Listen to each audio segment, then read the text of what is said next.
Le 12 août 2026, à partir de 19h30, il y a une chose que vous ne voulez vraiment, vraiment pas rater. Pas parce que c'est spectaculaire, même si ça l'est, mais parce que si vous la ratez, la prochaine occasion remarquable, c'est 2081, dans 55 ans.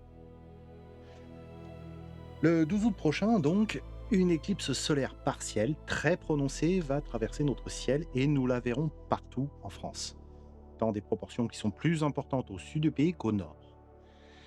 Je suis en Essonne et je vais donc aborder la vidéo depuis cette position. Mais ce que j'y explique est valable partout en France, modulo les horaires et l'intensité de l'occultation. Alors, à quoi s'attendre?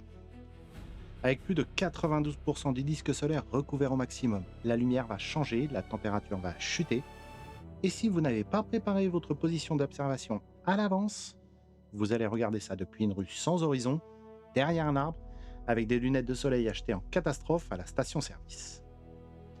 Alors soyons honnêtes, louper ça, ce n'est pas une tragédie. Mais c'est dommage. Dans cette vidéo, je vous explique ce qu'est une éclipse solaire, vraiment pas juste la lune passe devant le soleil, les différents types d'éclipses solaires, partielles et totales, ce qu'on va voir depuis l'Essonne, où se placer, avec quoi, et finalement, les règles de sécurité non négociables. Vous êtes prêts? Alors on y va.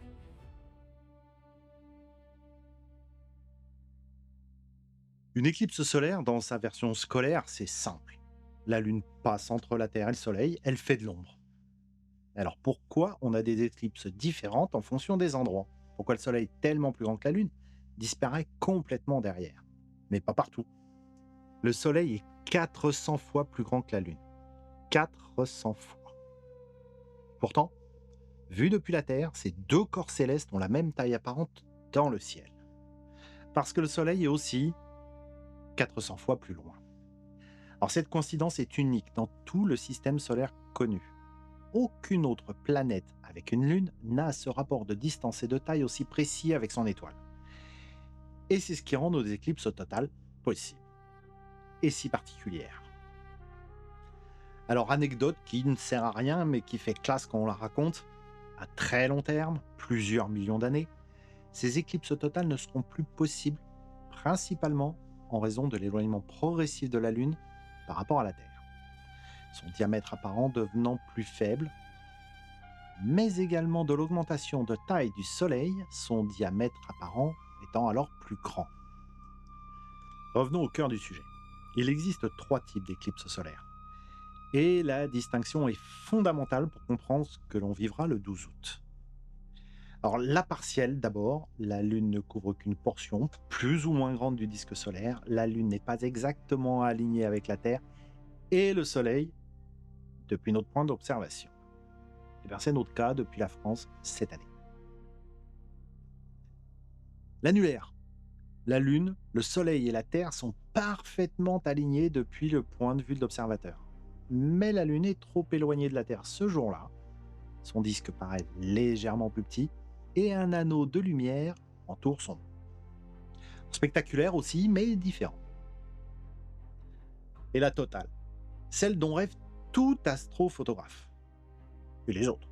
La Lune, le Soleil et la Terre sont parfaitement alignés depuis le point de vue de l'observateur. Soleil et Lune ont le même diamètre apparent, la Lune couvre exactement le disque solaire. Et là, le jour se transforme en nuit en quelques secondes. La couronne solaire, l'atmosphère extérieure du Soleil, normalement noyée dans sa lumière, devient visible à l'œil nu. Les étoiles apparaissent, plus ou moins fort, les planètes aussi. Les oiseaux arrêtent de chanter et la température peut chuter de 5 à 8 degrés en 2 minutes. C'est ce que vivront les observateurs en Espagne ce soir-là dans les Asturiens, en Castille, à Bilbao, jusqu'aux Baléares. Alors ok, depuis l'Essonne, on sera dans la zone partielle. Très marquée, mais partielle. Est-ce moins intéressant? Honnêtement, non, si vous êtes bien préparé. Et pour ça, je vais vous donner quelques conseils.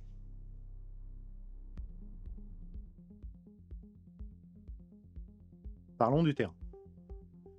Je rappelle que je suis en Essonne et que je n'ai pas la possibilité de me déplacer jusqu'en Espagne ce 12 août prochain. Oui, je sais, c'est idiot, j'y serai 15 jours avant, mais bon, les congés, c'est pas permanent, on fait avec, et c'est exactement pour ça que je voulais vous en parler aujourd'hui. Donc revenons sur notre site d'observation.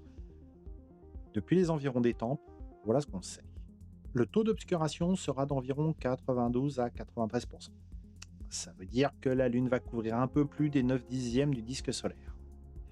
Le croissant de lumière restant sera fin, extrêmement fin, mais il sera présent et ça a son importance.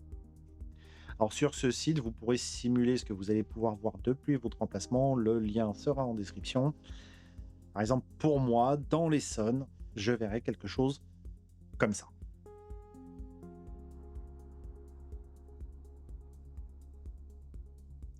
Et clairement, hein, ça reste vraiment perceptible. Alors certes, ce ne sera pas au niveau de l'éclipse totale, c'est vrai. Mais la lumière ambiante change quand même de nature. Elle devient bleutée, presque lunaire. Les ombres portées, si vous faites un petit trou dans une feuille de papier et que vous la regardez projetée sur le sol, deviennent décroissants. Et la température baissera de plusieurs degrés en quelques minutes, en plein mois d'août. Les horaires maintenant, ils sont cruciaux parce que si vous l'attendez à midi, cette éclipse, vous allez attendre un moment. Cette éclipse est ce qu'on appelle une éclipse crépusculaire. Elle se produit en fin de journée, au moment où le soleil descend vers l'horizon ouest. Donc pareil, ne regardez pas vers le nord, vous ne verrez rien. Alors qu'elle soit crépusculaire n'est pas un inconvénient. C'est aussi ce qui en fait un spectacle photographique particulièrement intéressant. Mais ça a un effet sur la durée visible de l'événement. J'y reviens dessus juste après. Ok, on sait donc que ce sera en fin de journée. Mais moi, depuis mon emplacement, ce sera quand exactement? Bien, depuis l'Essonne, les horaires calculés sont les suivants. Le premier contact, le moment où la Lune commence à mordre sur le disque solaire, sera aux alentours de 19h20, 19h30. Le maximum de couverture interviendra aux alentours de 20h20. C'est le moment clé. Le croissant solaire sera au plus fin et la fin de l'éclipse sera vers 21h10, pile au moment où le soleil se couchera définitivement derrière l'horizon. Réellement, il me manquera le retour complet du disque solaire, et pas de beaucoup. C'est pas si grave, ça reste un très joli spectacle à observer. Si je résume, la visibilité de cette éclipse va donc dépendre fortement de l'emplacement d'où vous la regarderez. Si vous êtes à l'ouest d'une ligne qui va de La Rochelle à Lille, le soleil se couchera quasiment à la fin de l'éclipse. Plus vous êtes vers l'est, plus le soleil se couchera tôt et disparaîtra sous l'horizon avant la fin de l'éclipse. Et plus vous serez dans le nord du pays, moins l'occultation sera importante.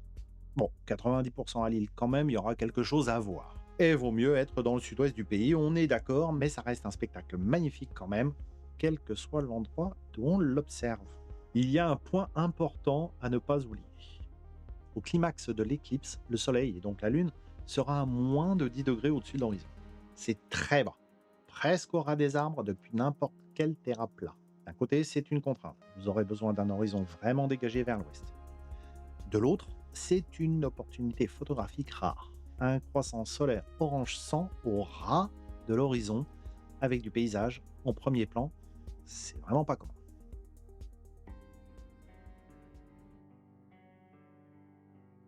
La contrainte géographique est posée.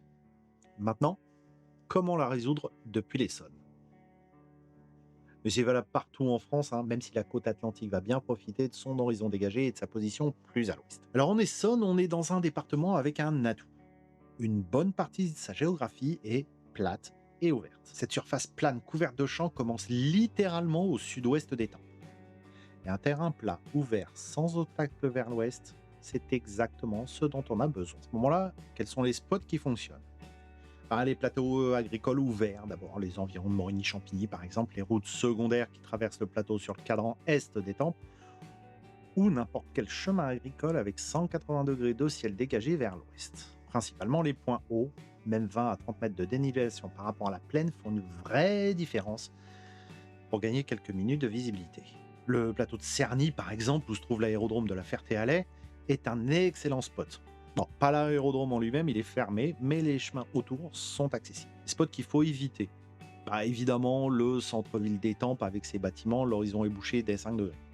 les halles de Milly-la-Forêt, mais également la forêt de Fontainebleau pour des raisons assez évidentes. Et toutes les zones en fond de vallée où l'horizon ouest est masqué par le relief.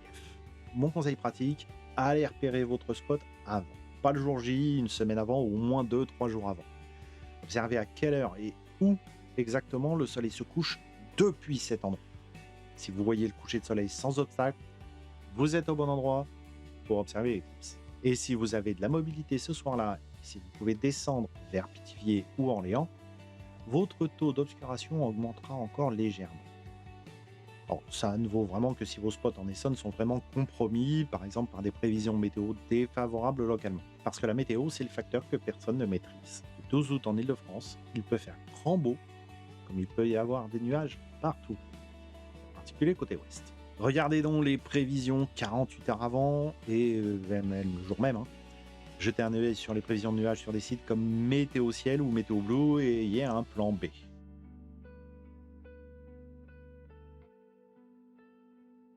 Maintenant, parlons matériel. Et je vais distinguer ce qui est obligatoire de ce qui est optionnel. Parce que la confusion entre les deux est à l'origine de la plupart des mauvaises expériences. Et ces mauvaises expériences peuvent vite tourner à la tragédie. Ce qui est obligatoire, les lunettes d'éclipse certifiées ISO 12312-2. Ça ressemble à ça. Attention, surtout pas de lunettes de soleil, même les catégories spéciales glaciers, c'est parfaitement insuffisant. Idem, pas le CD, qu'il soit nickel ou rayé, il n'est absolument pas suffisant pour filtrer les UV et les infrarouges solaires. Pas plus la pellicule photo, même si elle semble bien noire. Pas non plus le masque de soudeur du garage, parce que même si c'est le moins risqué de tous, il faut quand même faire gaffe aux rayures et éclats, et c'est assez habituel sur ces masques. Et pour ceux qui ont un filtre pour leur appareil photo, surtout ne l'utilisez pas devant vos yeux. Surtout pas. Nos capteurs sont beaucoup moins sensibles que nos yeux et le filtrage est plus faible que celui des lunettes dédiées.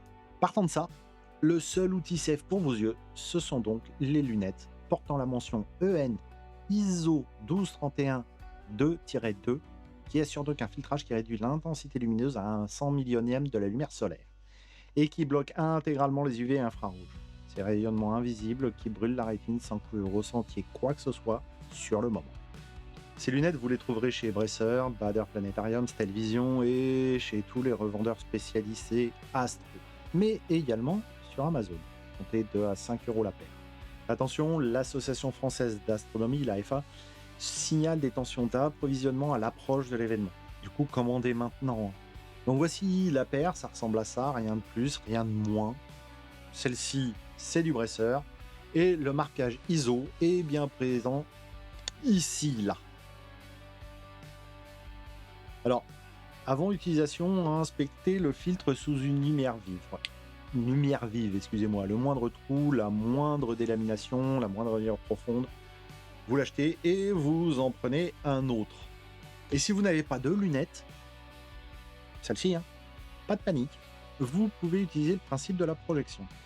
Un carton percé d'un trou de moins de 5 mm, une surface à peu près lisse, et vous mettez le carton face au soleil.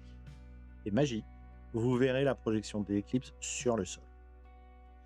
Alors attention, encore une fois, ne regardez pas au travers du trou dans le carton. Et si vous n'avez vraiment rien de tout ça, il traîne sûrement dans votre cuisine une passoire. Même résultat que le carton percé, mais multiplié par le nombre de trous. Mais vous voulez garder un souvenir, une ou plusieurs photos. C'est optionnel, vous n'avez aucune obligation évidemment, mais vous avez envie d'avoir un souvenir de cet événement. Alors, voyons voir ce qui est recommandé pour faire une photo. Un smartphone avec une feuille de film solaire de chez Bader Astro Solar, par exemple, est découpée et fixée devant l'objectif, en voici une. Ça coûte une dizaine d'euros, c'est disponible chez les revendeurs Astro majoritairement. Vous aurez des images du croissant solaire au ras de l'horizon avec un paysage en premier plan, si vous le fixez bien devant votre appareil, potentiellement une très belle image. Un appareil photo, réflexe ou hybride, on s'en fout, avec un filtre solaire vissant, adapté à votre diamètre d'objectif. Ou alors, vraiment, des jumelles solaires dédiées de type Celestron Eclipse Smart ou équivalent, avec des filtres intégrés à l'avant. Ça coûte une centaine d'euros environ, mais ça ne peut servir qu'à ça. Bien réfléchir donc avant de se jeter sur ces jumelles, à prendre si vous voulez observer régulièrement le soleil. Alors attention, hein, des jumelles classiques, même avec des lunettes d'éclipse devant vos yeux, sont dangereuses. Le faisceau concentré par les objectifs traverserait le filtre. Le filtre doit impérativement être à l'avant de l'instrument. Toujours. Pourquoi? Un peu de patience, j'en parle juste après. Et pour finir, un trépied. Le soleil sera bas, la lumière sera faible, vous ne ferez pas de photos nettes à main levée. Oui, le trépied est vraiment un indispensable du pack photographe. Et si vous ne savez pas pourquoi, il y a les vidéos sur les bases de la photographie qui en parlent ici. Alors, abonnez-vous, allez jeter un œil sur ces vidéos, ça me fait plaisir et ça vous donnera quelques bases en photo pas inutiles pour cet événement. Verdict, le filtre devant l'objectif, jamais derrière. Une règle, pas une recommandation, une règle.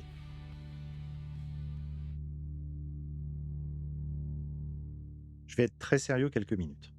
Vraiment, j'insiste, on ne joue pas avec le soleil sans faire très attention.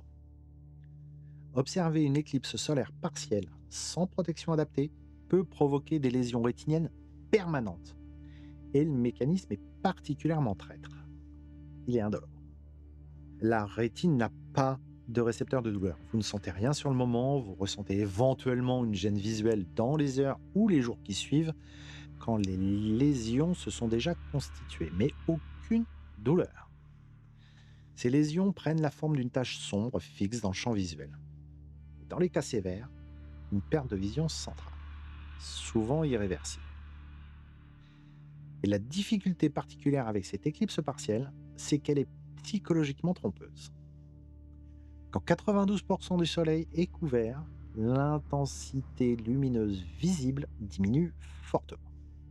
Le ciel prend une teinte étrange, l'environnement semble moins lumineux, moins agressif, et c'est là qu'on oublie le risque.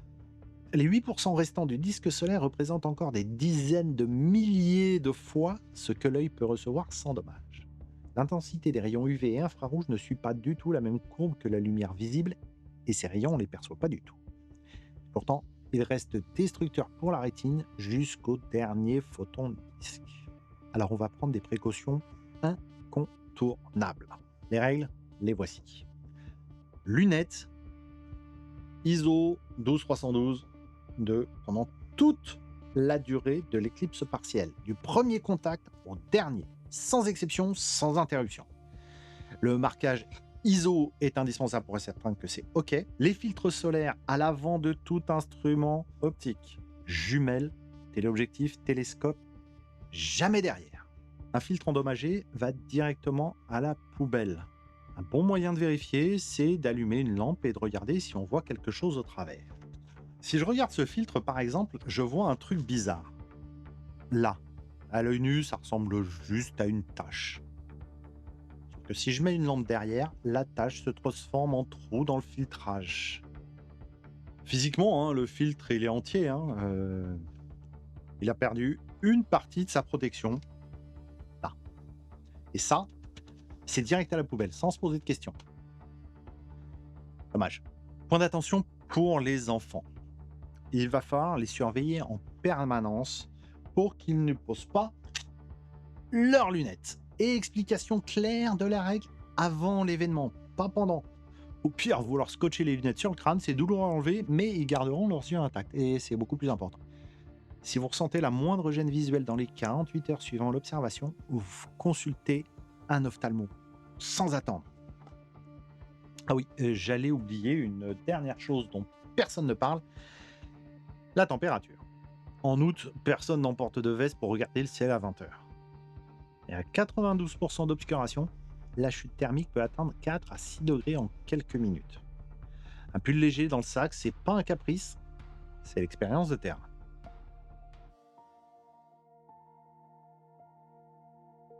J'espère que j'ai été suffisamment clair pour que vous puissiez profiter de cet événement en sécurité et en y prenant du plaisir. Le 12 août 2026, vous allez avoir une fenêtre de moins de 2 heures pour vivre quelque chose que notre génération ne reverra probablement pas. En tout cas, cette qualité depuis la France métropolitaine. C'est pas un feu d'artifice qu'on regarde passivement. C'est un phénomène qui demande une préparation minimale, un spot avec de l'horizon, des lunettes certifiées, des horaires notés. Rien de complexe, hein, mais rien qui s'improvise le jour J non plus.